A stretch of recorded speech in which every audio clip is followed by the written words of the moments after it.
started to ask that question that I think everyone asks themselves, which is, why is it, why do we not want, why would we never impose suffering on death on the animals in our lives, but we would impose that on other animals? Why is that morally okay?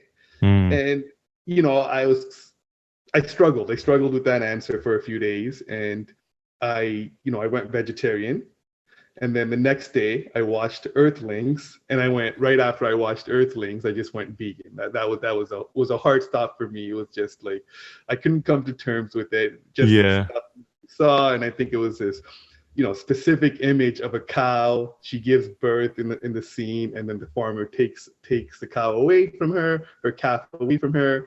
And, to this day, I still think about how the mother cow chases the farmer and her baby calf, and I can't get that image out of my head. And for me, that was a hard stop. I went vegan right there and then. I've never turned back, and I've been vegan for 15 years now. Yeah, wow. Looking back, were there signs before that? Before the cats came into your lives, was there kind of signs in your life before where you thought, actually there's something nagging at me about the animal agriculture industry? I have to be honest, no, there wasn't. I grew up in a quote unquote regular household. I've never thought about it. We're an immigrant family, so we didn't really have any cats or dogs. I never really thought about it. In fact, my wife was a vegetarian, and I actually made fun of her. I completely regret it. I actually said, hey, why don't you eat meat and blah, blah, blah. And she was never in it for the ethics, but she was in it for, when she was a vegetarian, I guess more for religious aspects. But yeah, I was just a quote unquote normal person, and I had never thought about vegetarianism or veganism or animals before that, so. Yeah. And once you'd made the switch, you'd watched Earthlings. What was that journey like? You mentioned obviously it was quite quick from a sort of a moral standpoint, but what about all the practicalities and the sort of learning really starts at that point? So what was that journey like? Yeah, it wasn't difficult. A lot of people thought it was difficult. At that time, veganism, I guess, had been taken off like 15 years ago. We had a few vegan restaurants that were good already. Gardein was out, so we were living on Gardein. It wasn't difficult at all. We had, I think I have to say this. I think when you do it for the ethics or morals, it is never difficult. 100%. It is never something you think about. Like I've met other people who say it's difficult, but when I see meat or dairy, or when I see an animal product, I see suffering and death. I don't see something palatable, or I don't see something I'd ever want to go back to. I just see suffering and death, and to me, it's just, I don't want to participate in that. So I would say it wasn't very difficult at all. It wasn't very difficult at all.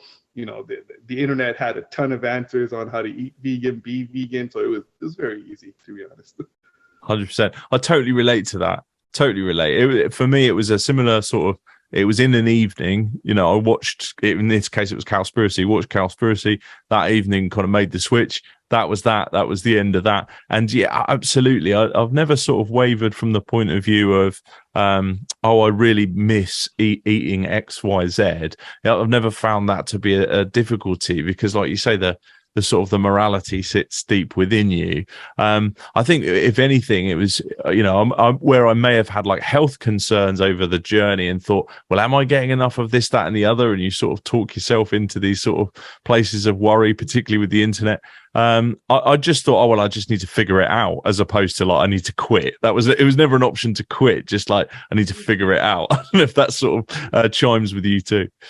Yeah, quitting was definitely never an option. It's never even crossed my mind to quit. But like you said, and to me, people often ask, they're like, are you healthier now because you're vegan? And I always say, I'm not healthier. I am. I wasn't really a healthy person. I was just a moderate person. I'm not unhealthy. I'm not healthy. I was just like, hey, I eat just as much junk food as I used to eat before. Yeah. I still drink Coke.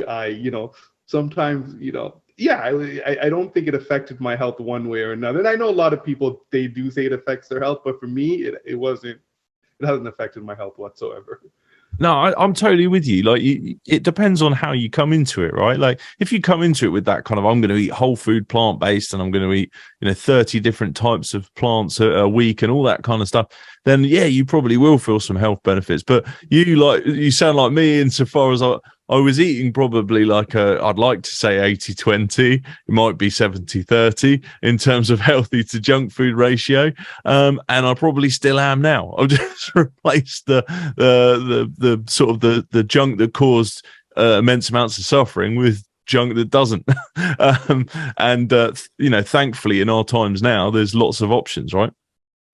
Yeah, I mean, if you're going vegan now, there's just there's just simply no excuse. I mean, you can be a healthy vegan, you can be a junk food vegan, you can be a moderate vegan, but like in Toronto, where I'm from, it's just there's pretty much a vegan option, and in every major restaurant, there's a vegan option in almost every major fast food chain. So there's really at this point, there's really no excuse.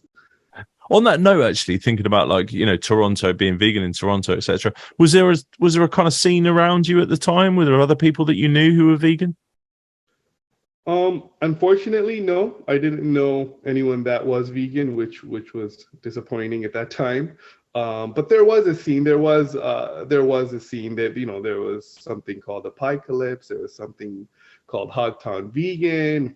Fresh is a big one in Toronto. But there was a scene that was, if you were paying attention, you could kind of see that it was starting to get bigger and bigger as the years went on. And now we have but I think we see everywhere major chains getting in on it, major brands, and restaurateurs who aren't vegan just getting in on the vegan scene, which is controversial, but we can get into that later. But yeah, it's definitely gone up since I was vegan, but there was a scene.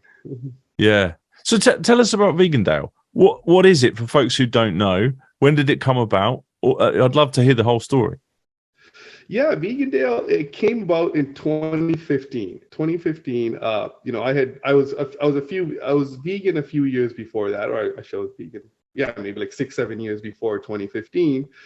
And I had gone vegan. I didn't know anyone vegan, but I would always go to these veg events. They would call veg events in and around Toronto or Ontario. And I'm going to be honest, it really bothered me every time I went to these events. It bothered me for the sole reason, for two reasons. There was a big focus on health. There was a big focus on environment. So you would go, they wouldn't use the word vegan anywhere, and it would just be like, it would be like people dressed up in strawberries, people doing yoga. And I got to be honest, I thought all that was ridiculous. I thought all that was ridiculous because where I came from, veganism is about the animals. It's about doing what's right by the animals. It was never about health or the environment. And this isn't to say that health or the environment are important. They are. But when it comes to veganism, I think the conversation about animals should always be the dominant conversation. And that wasn't happening. That wasn't and still is not happening in current vegan events or even companies. If you pay attention, the next time you go to one of these vegan events, look at their signs and look at what the organizers are talking about. Ultimately, they're talking about, the health and the environment. You should go vegan. And I was against that. And I was against that. And, to this day, me personally, I have never met a single person that's told me I went vegan for the environment and I stayed vegan. I've met a lot of people who say I went vegan for my health or vegan for environment. And, they eventually go back to, eating meat or dairy. So that really bothered me in the sense. And I think the other problem was vegan events aren't normalized. And what I mean by that is it's all the same types of people. So it's all, there's a certain demographic. They're all about health, environment, yoga. And to where I came from, I thought this is bizarre. What does yoga have to do with veganism? It doesn't have anything whatsoever to do with veganism. And it seemed to be from my observation, this is just my personal observation, is I felt that they were stereotyping themselves. What you thought a vegan was, if you went to these vegan events, that's what you got. And I thought, no, I thought the problem here was, how can I normalize veganism? So, because for me, to this day, I strongly believe that the only difference between a vegan and a non-vegan is that the vegan does not want to participate in the suffering and death of animals. But other than that, we're all the same. Meaning, one could be a leftist, one could support, let's just say, Trump. One could, black, white, right, whether you're rich, you're poor. So I believe, and I still strongly believe, that vegans come in all shapes, colors, all political leanings, and the only thing that we have in common is that we are vegan. So to do that, I started Vegandale, and I said, you know what? We're going to normalize veganism. And the first thing we're going to do is we're not going to use the color green. We're not going to talk about health. We're not going to talk about environment. The only thing we are going to talk about is the ethics and morals. Is it wrong to kill animals? That is the only thing we to talk about. And we did that. And we started in 2015. It was a sold out show the first year.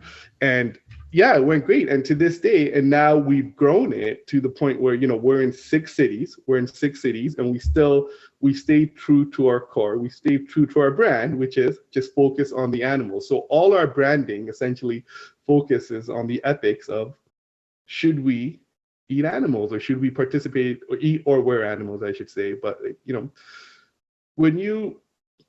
when you walk into Vegandale, I want someone to walk into Vegandale, and I want them to come out asking themselves, should I be vegan? And the answer is yes, you should be vegan. And I want them to feel, quote unquote, normal. So I want, we play loud hip hop music. 60 to 70% of the people that come to our festival aren't vegan. Most of the food there isn't healthy. I want people to come in there and feel like, hey, veganism is quote unquote normal. It's exactly, I could live my life vegan, and Vegandale just proved it to me. That is our ultimate goal. And we started that in 2015, where we're in 6 cities, and I hope to be in 25 cities within the next 5 years. But that's our journey. Wow. But I'd love to find out your perspective on this. Why do you think it is then that the other events don't squarely talk about animals as you've described? They talk about environment and health more so. Oh yeah, there's a perception within the business community, especially, that business people are different. When you run a business, it's different than, let's just say, you and I having a conversation, because as a business owner, I have to be cautious. I'm like, if I offend you as a customer in any way, you're not coming to shop at my store, or you're not coming to an event I have. So obviously, if you don't want to offend anyone, the safe word is plant-based. And I think that's why people gravitate. So obviously, if you talk about the environment, if you talk about health, it's not offensive. No one really says, oh my God, that's offensive, I'm not going to come. Whereas I think there's a misconception that if you talk about animals, and especially morality and ethics, if you talk about that, you may offend your core customer base, and they may not come to your event or to your business. And I actually think that's a big mistake. I think people are much more empathetic than they would think. I think people think about morals on a daily basis. And I think the majority of people do think about animals if you present it that way. So that's the position we take, that people don't find it offensive. But I know, talking to other business owners, that they're worried that it might offend customers and that they won't come. And I don't think so. I think if you're vegan, and if you're vegan for the animals and you have a business, you should focus on the animals. Otherwise, you're selling yourself out, and more importantly, you're selling the animals out. So. Where do you stand on the use of plant-based then, and the fact that that's on the rise, that kind of that language? So my thoughts is, if you're not a vegan, and let's just say, I'll give you a good example, Planta. There's a restaurant called Planta. It's in multiple states. I don't, from my understanding, the ownership isn't vegan, and the owners aren't vegan. And I understand that why they would use the word plant-based. It makes sense. They're trying to promote a healthier lifestyle, sustainable lifestyle. They have a great brand. But to me, if you're vegan for the animals, let's just say, if I'm vegan for the animals, the only difference between me and other brands that are quote unquote plant-based or sustainable or eco-conscious, the only difference between me and them is that I'm vegan for the animals. And I think I should talk about that. I understand why they don't talk about it, but I think every person that is vegan for the animals should talk about the animals only, and they should not talk about the environment, and they should not talk about health. And I'll give you a reason. There are people who are smarter than me, fitter than me. There are people more knowledgeable than me when it comes to the environment and health. They're not vegan, but they just believe that we should, quote unquote, be plant-based. It is better for the environment and health. The only thing separating me and them is the fact that I believe we should be vegan for the animals. So why wouldn't I, as a vegan, just focus on that? Why wouldn't we as vegans focus on that when I know there are literally hundreds of thousands of people who are not vegan talking about a plant-based diet? So I strongly feel that if you are vegan, you should start using the word vegan, and you should talk about, veganism from a moral and ethical standpoint, and let the non-vegans, let the people who aren't vegan talk about a plant-based lifestyle, because that's not us. Yeah, it's really fascinating. I think you're spot on that. It's sort of almost when we think about the language of business, that it's easier. That was the thought that ran through my head when you said there's other people that other events that talk about environment and they talk about health. I think it's easier, like you say. It's not offensive to anybody. Generally, you're not going to get any disagreement over that. It's not really questioning anybody's lifestyle. It's just we all want to do better for the planet, right? And we all want to be healthier. It doesn't really challenge at the core of somebody's morals, saying that the Christmas dinner that you grew up with is ethically challenged. It doesn't say that. And so I totally get it. Do you think then that it's a bit of a dangerous game almost that we adopt that language in the vegan community? Because the argument would be that by using that kind of language, you're going to get people in a soft way, and then you're going to kind of tell them the truth, if you like. Yeah, you know what? That's a very good question. People often ask that. No, because I think the way we do it is people hear about, Vegandale. They come to our event. We have questions. I don't know if you've had a chance to go on our Instagram or what. Yeah. There's a lot of artwork that challenges, people's notions on should they be vegan. And of course, there are some people that are offended. I have to say that there are some people that are offended, but the majority of people are not offended. They leave thinking, hey, I should be vegan. And, I don't think I could live with myself if the question that they thought to themselves when they left is I could be healthy if I weren't vegan. That would tear me apart if someone said that. If someone said, oh, you know what, veganism is about the environment, that would tear me apart.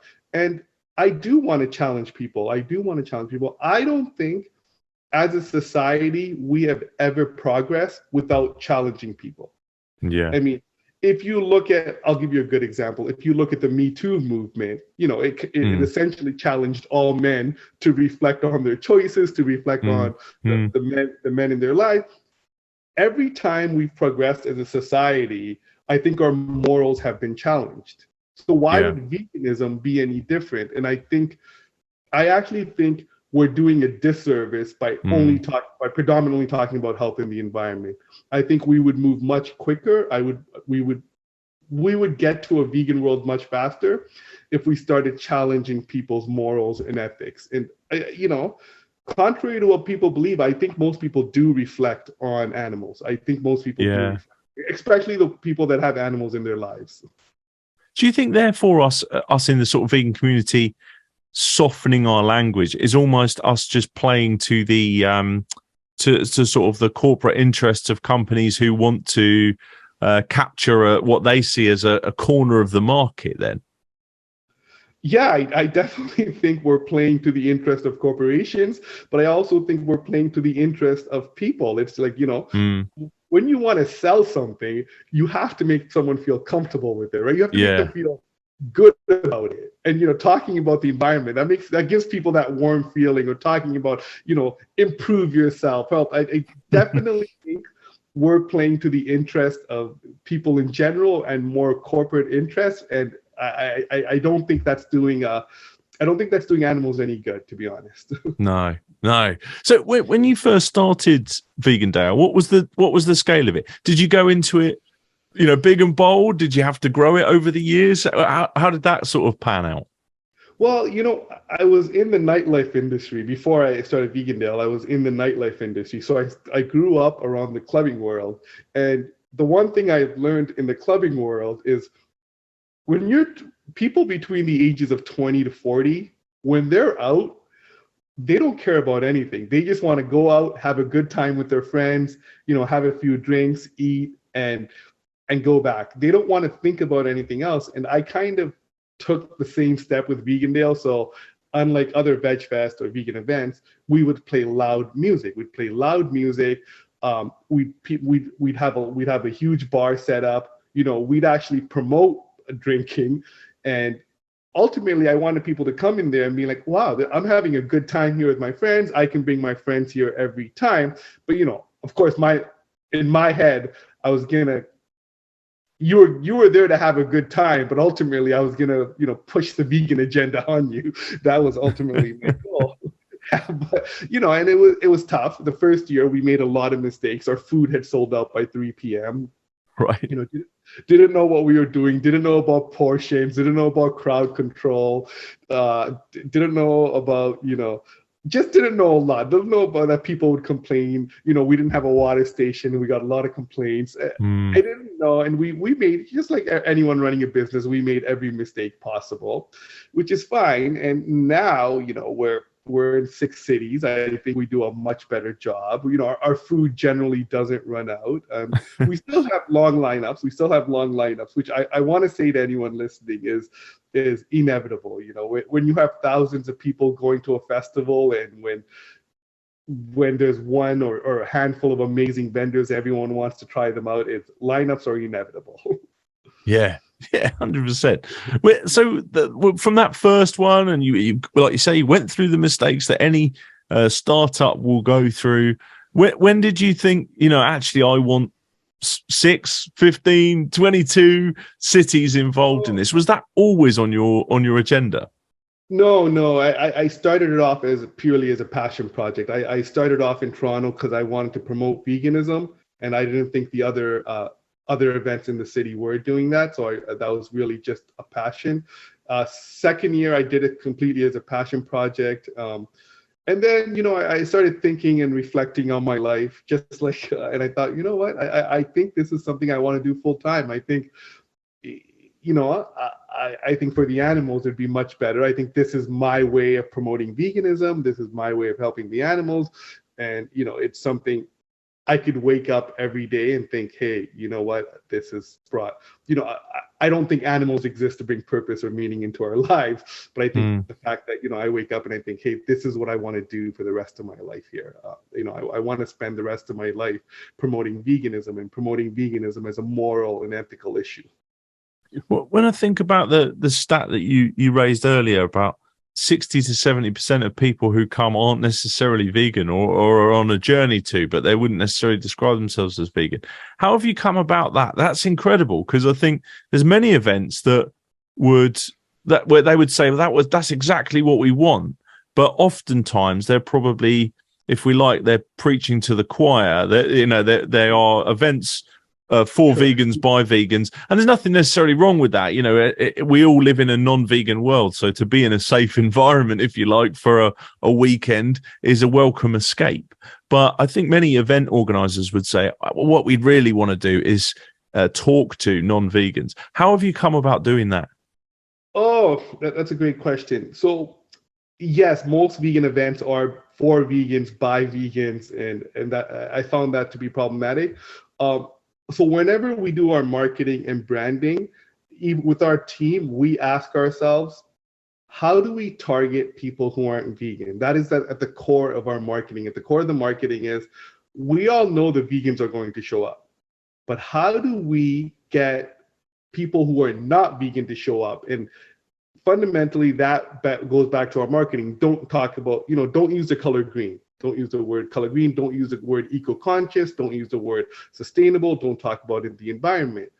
What we found is when we stopped talking about those things and when we presented it more of a just as a quote unquote cool event, a lot of people between the ages of 20 to 40 just gravitated towards it. They're like, hey, this is just a cool event that has some amazing vegan options. I'm going to go. So I think if you're a vegan event organizer and you want to attract more people who aren't vegan, I think the first step is, don't talk about health or sustainability or the environment. And you'll be surprised at how a lot of people will gravitate towards your event because, I'll tell you, I don't think people, they don't want to, on a Saturday, they don't want to go out with their friends and talk about that kind of stuff. I think on a Saturday, what they do want to do, they just want to go out with their friends and have a good time.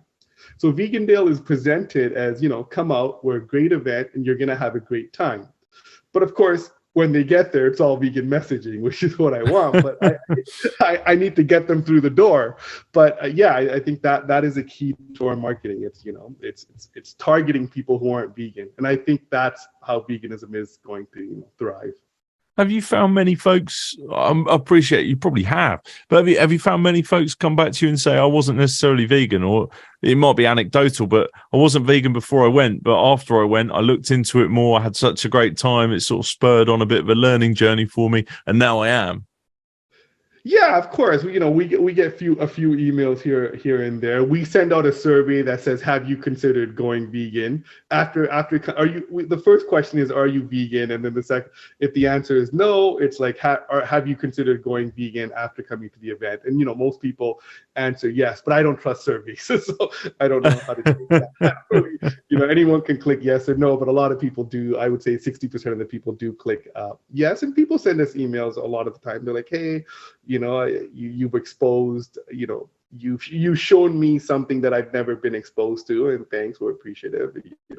We're considering going vegan and whatnot." And I think a lot of the times vegans bring their non-vegan friends, and they're just like, "Wow, this is like this is not what I thought veganism was. I think this is something, And a lot of vegans email us actually, and they're like, "Yeah, I brought my non-vegan friends. They had a great time, and they're actually considered going vegan," right?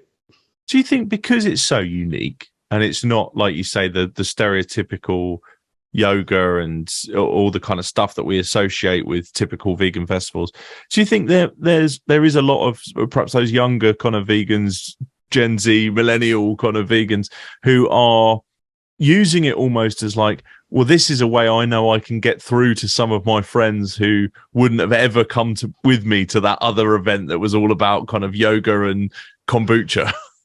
Yeah, I actually do. Even I have a few employees who, all our employees are vegan, and even they used to say, "You're like, this is the only event that I could drag my friends out to," because they would not come to the other events when they saw that. But they're like, "This is the only event that I could drag my friends out to," and they came, and they all have a good time, and we come here annually now, and it's just, and it's good for us. But they're like, "Yeah, this is," and then, we are trying to normalize veganism. Like, I want to be. And what I mean by that, it's just we're trying to normalize it. And we're trying to show you that you can be vegan. And you don't have to sacrifice any other aspect of your life. You don't, just because you're vegan doesn't mean you have to be an environmentalist. Just because you're vegan doesn't mean you have to be quote unquote into health. We actually go the opposite way. We try to say, you're vegan. Our festival is just like any other festival, like a rib fest or whatnot. Except it has vegan food, and I think a lot of people gravitate towards that. What's the future of it for you, Hellenic? I mean, like you say, it started as a passion project, but you've ended up in all these cities. Like, has your ambition changed as you've gone along the journey?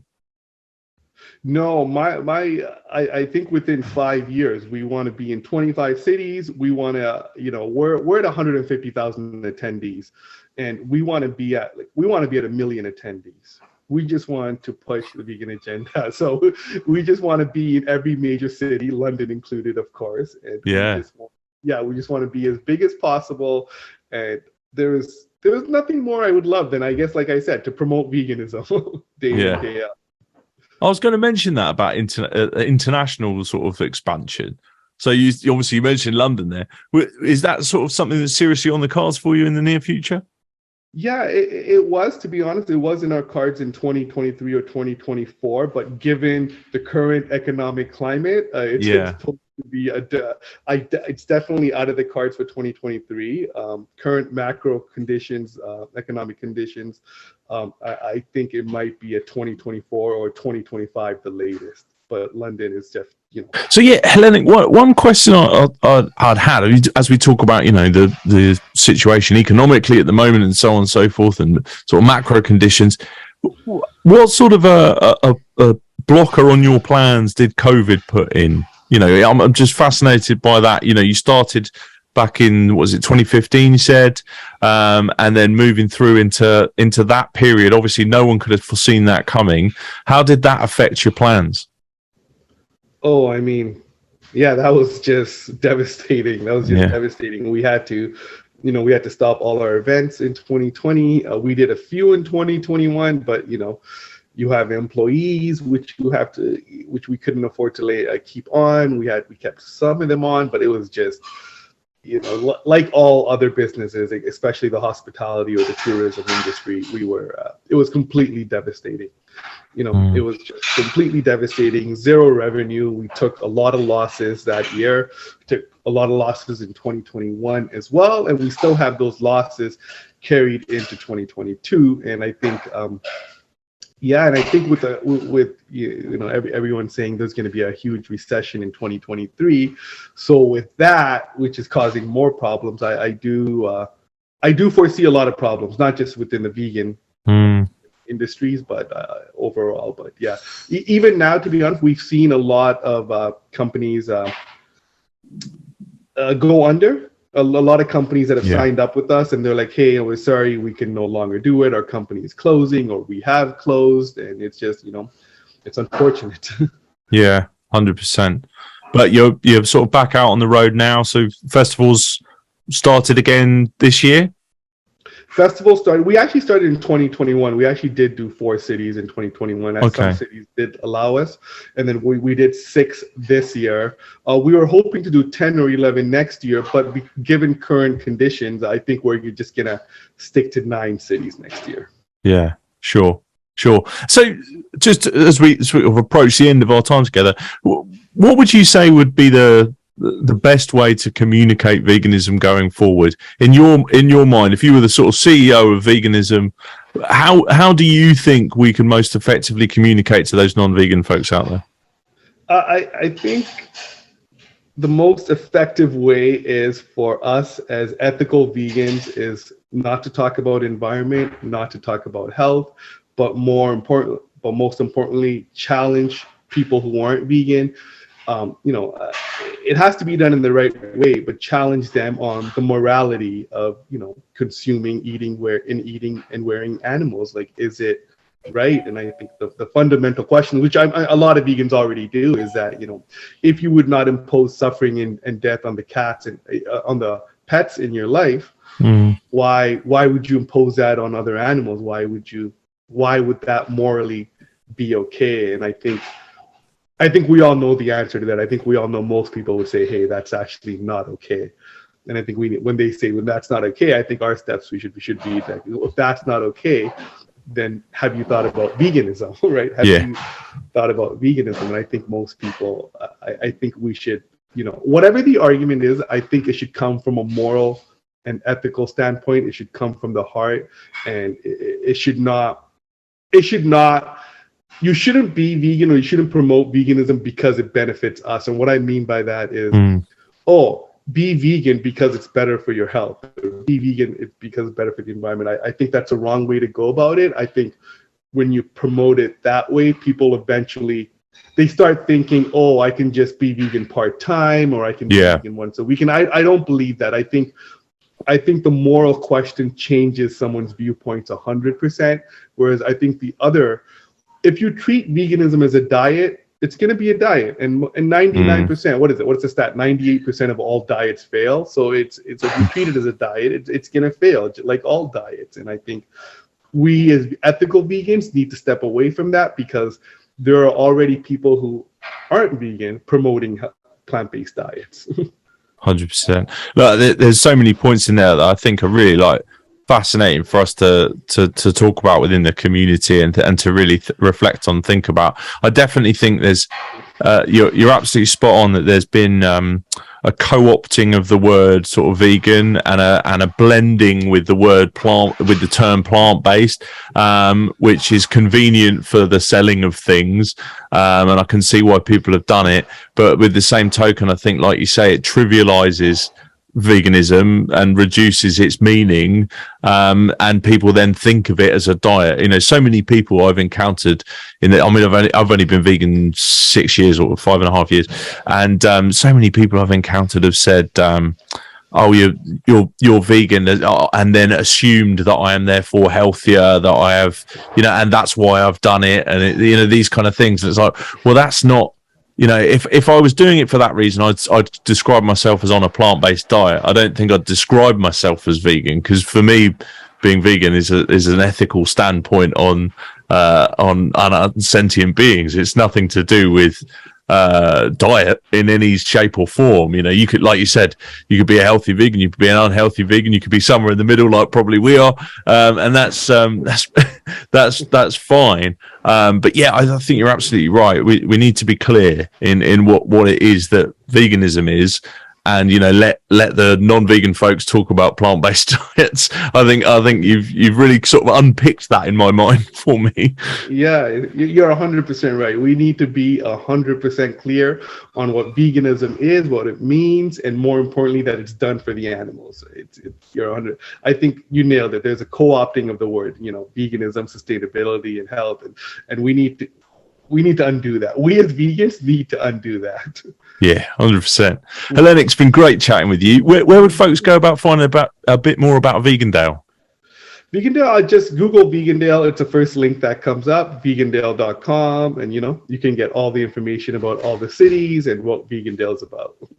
We've got lots of listeners over in North America who would be hopefully within distance of a Vegandale. So I'd encourage all of those folks to go and check it out and get down there. And I personally can't wait for Vegandale London, and I'll see you down there when it eventually launches. Thanks so much, Lennox. Okay. Thanks so much for having me. Take care. Thank you.